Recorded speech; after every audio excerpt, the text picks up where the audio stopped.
दूल्हा ने बड़का कमाल से किया। चारों भाई अब पैदल उतर गए। धन्य है ये भक्ति का नगर जहाँ भगवान को ही पैदल पैदल चलना पड़ता है। चारों भाई उतर गए, पैदल पैदल मंडप तक पहुँचे। इधर से राम जी, उधर से जानकी जी आई हैं। और जैसे ही सीता राम जी बैठे, विश्वामित्र जी ने सदानंद जी को बुलाया, वशिष्ठ जी को बुलाया। वशिष्ठ जी से कहा, महाराज एक बात बताइए, दशरथ जी के घर और कितने बेटे हैं? कहा 3। सदानंद जी से पूछा, जनक जी के घर कितनी बेटियां हैं? उन्होंने कहा 3। विश्वामित्र जी कहते, देखिए दोनों की जोड़ी कितनी अच्छी लग रही है, राम सिया की। बोले हाँ, अच्छी तो लग रही है, क्या कहना चाहते हैं? विश्वामित्र जी ने कहा, हम तो ये सोच रहे हैं कि इसी मालो भाग चारों को निपटा दिया जाए। 3 और जो बाकी हो ना, उनको भी बिठाया जाए। उधर से 3 जो जनक जी की बेटियां, उनको पकड़ा, यही जयराम जी की, सबका विवाह करवा दे। आहा, विश्वामित्र जी की बात को सुन के वशिष्ठ जी और सदानंद जी कहने लगे, वाह महाराज, आपके मुंह में घी शक्कर। तुरंत स्वीकृति मिल गई। जनक जी से भी कोई पूछने नहीं गया, दशरथ जी से भी कोई पूछने नहीं गया। बाद में भनक लगी कि ऐसी ऐसी चर्चा हो गई है। उधर से भरत लक्ष्मण शत्रुघ्न को लाकर बिठाया गया मंडप में। इधर से मांडवी और मिला सुकीर्ति को। और 4 दुल्हा और 4 दुल्हन विराजमान हो गए। राम जी के बगल में सीता जी, भरत जी के बगल में मांडवी मैया, लक्ष्मण जी के बगल में उर्मिला मैया और शत्रुघ्न जी के बगल में सुकीर्ति मैया विराजमान हुई। गोस्वामी जी कहते हैं, 4 वर 4 वधू, विवाह होने लगा है। आइए हम सभी लोग विवाह का आनंद लें।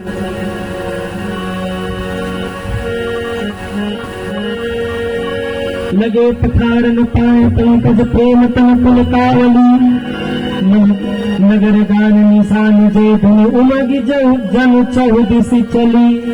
मंगलमय ढंग से बाजे बजने लगे हैं। और गोस्वामी जी कहते हैं, पानी ग्रहण हुआ, चरण धोया गया। मंगलमय ढंग से एक एक जो रीति रिवाज है वो संपन्न होने लगा।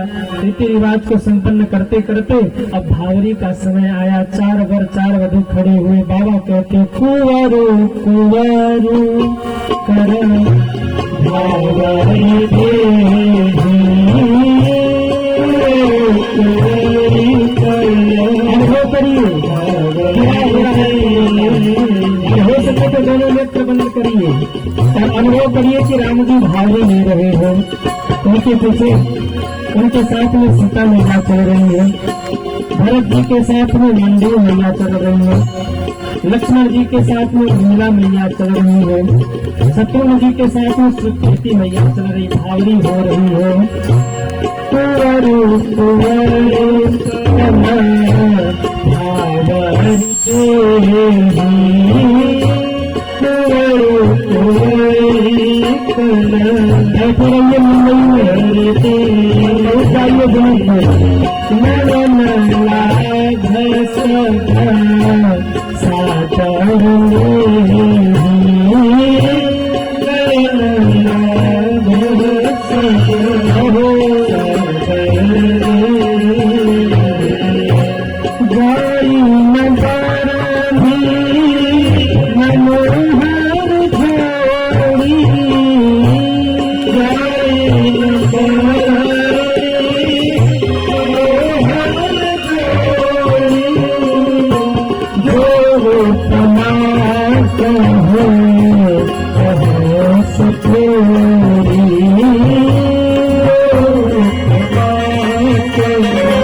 कई लोग अभी भी आंख बंद किए बैठे, नींद तो नहीं आ गई।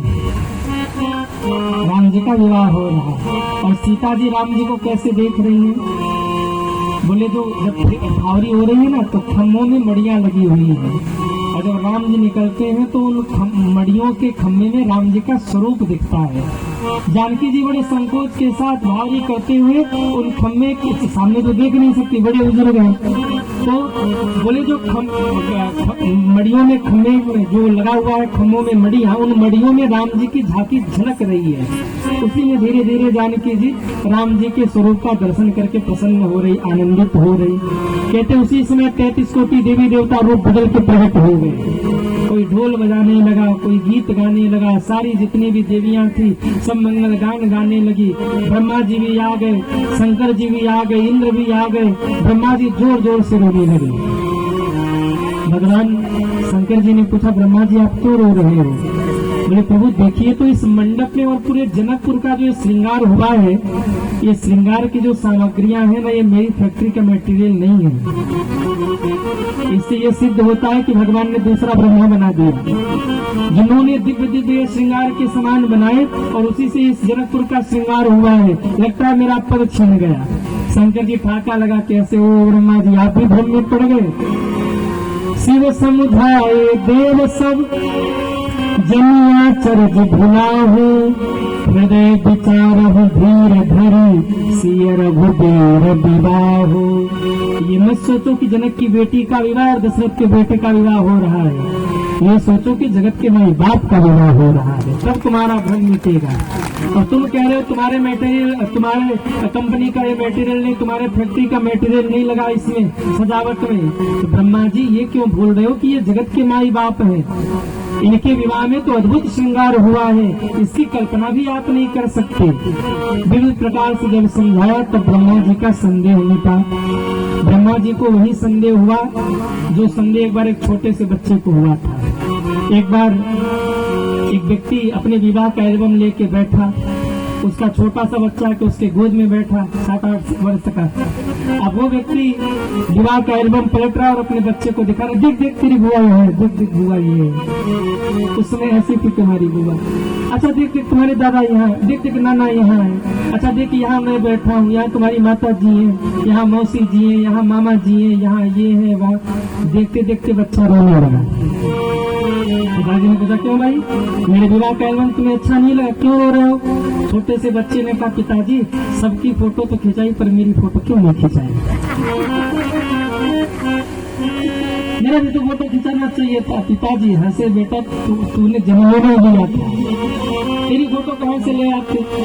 यही भ्रम हुआ ब्रह्मा जी को, रो रहे कि मेरे फैक्ट्री का मटेरियल ही नहीं लगाया, ये श्रृंगार की सामग्रियां जो लगी है ये मैंने नहीं बनाया।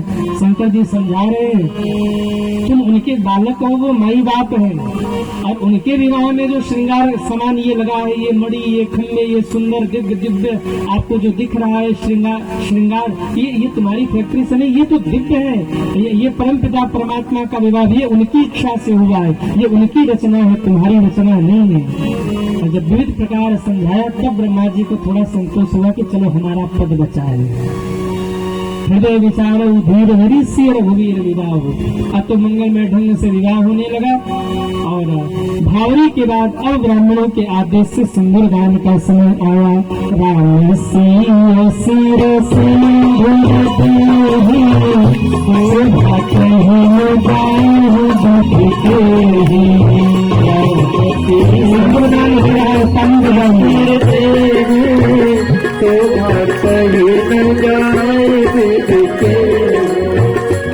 दशरथ धीर जाहत करनी, सकल कुंवर जाहे तेहि करनी। दशरथ धीर जाहत करनी,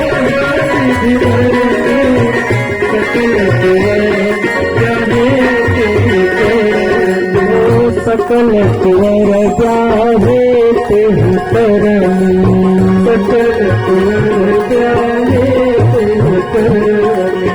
सकल कुंवर जाहे तेहि करनी, सकल कुंवर जाहे तेहि करनी। राम जी ने सिया जी को सिंदूर दान किया, भरत जी ने मांडवी मैया को सिंदूर दान किया, लक्ष्मण जी ने मैया उर्मिला को सिंदूर दान किया, शत्रुघ्न जी अब मैया श्रुतकीर्ति को सिंदूर दान कर रहे और जय जयकार करने वाले जय जयकार कर रहे। बोलिए चारों दुल्हा सरकार की जय हो, दुल्हन मैया की जय हो।